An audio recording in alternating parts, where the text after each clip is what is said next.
We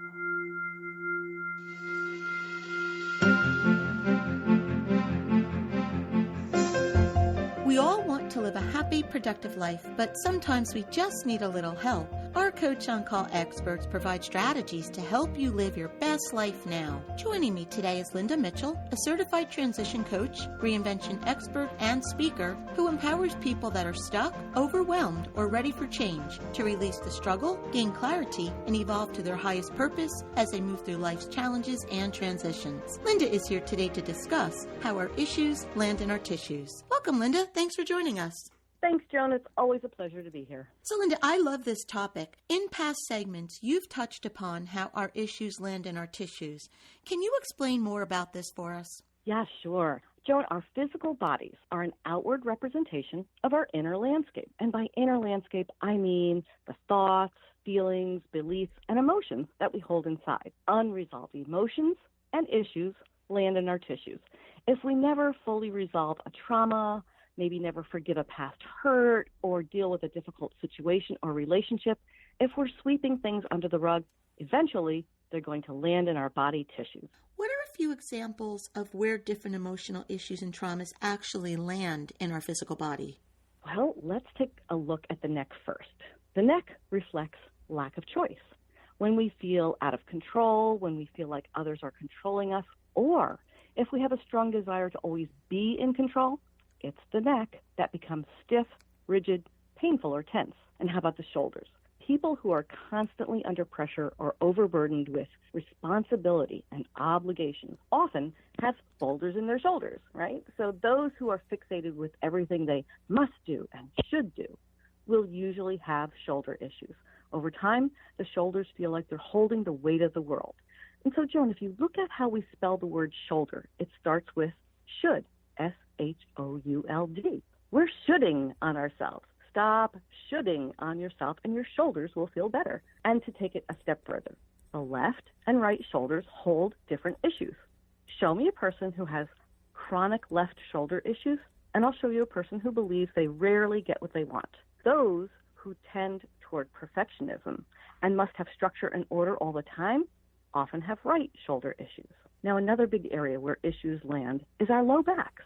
The low back holds issues of safety, security, stability, and conflict with authority. Think of a time where your life lacked stability or security, or you were in conflict with someone who had authority over you. This could be anything from the insecurity of financial woes, to not being sure if your job is going to be eliminated, to feeling insecure in an important relationship. These kind of issues land in the low back. And when we have issues with our feet, that's likely because our foundational beliefs are being tested or we're in conflict with them. The knees, wow, the knees hold so much information. They deserve a dissertation all by themselves. But depending on the knee, which left or right, and if it's top, side, bottom of the kneecap, that's going to determine the specific issue. But very generally speaking, the knees hold fear of commitment, reluctance to allow yourself pleasure, and certain relationship issues. And now the left and the right sides of our body have meaning as well. Our left is our feminine side. It's all about creativity, receiving, and thoughts about the future. If you're experiencing a lot of accidents, injuries, or issues on the left side of your body, ask yourself two things. First, how comfortable are you receiving help? Do you struggle with receiving and really prefer to be the one giving versus receiving gifts, compliments, things like that? And second, do you typically worry or have fear of the future? These issues land in the left side of the body. I see this in moms when their kids go off to school or make major life changes. Fear of the future lands on the left side of the body. Now, on the other hand, the right side of the body represents our masculine side, linear thinking and thoughts about the past. So issues like fear of repeating past mistakes or dealing with difficult male relationships will land on the right side of the body. Elbows reflect flexibility issues. TMJ reveals unexpressed resentment. Even facial creases have meaning. Take a look at your family and friends. Anyone have that cute dimple in their chin? Warning, they're the people who always like to be right, and they actually need to be right. So I could go on and on because I've only really scratched the surface here. The body speaks its own language, and each body part holds its own story. Body never lies. Linda, what you just described, does that hold true for everyone, men and women alike? Actually, yes, it does. Gender doesn't change this at all.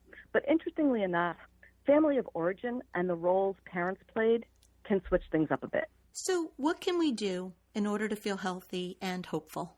Well, the answer will differ. Sometimes it's a series of powerful questions in a session that will help people dig deep and consider a new perspective. Sometimes thought-provoking questions can help someone release an old belief, and then it releases from the body as well. Once people learn what's really stuck in their bodies, it's so much easier to deal with it and release it, because we can't fix what we're ignoring or not aware of. When we learn to appreciate our bodies and really tune in and listen to its messages and clues, then we can properly identify the root causes. And then we can clear out the old emotions and more rapidly heal physical symptoms as well. Linda, thank you so much for joining us. If you would like to learn more about Linda and her work, you can visit livinginspiredcoaching.com. Or as always, to hear more from Linda, you can visit our website, cyl.com/Linda. We'll be right back.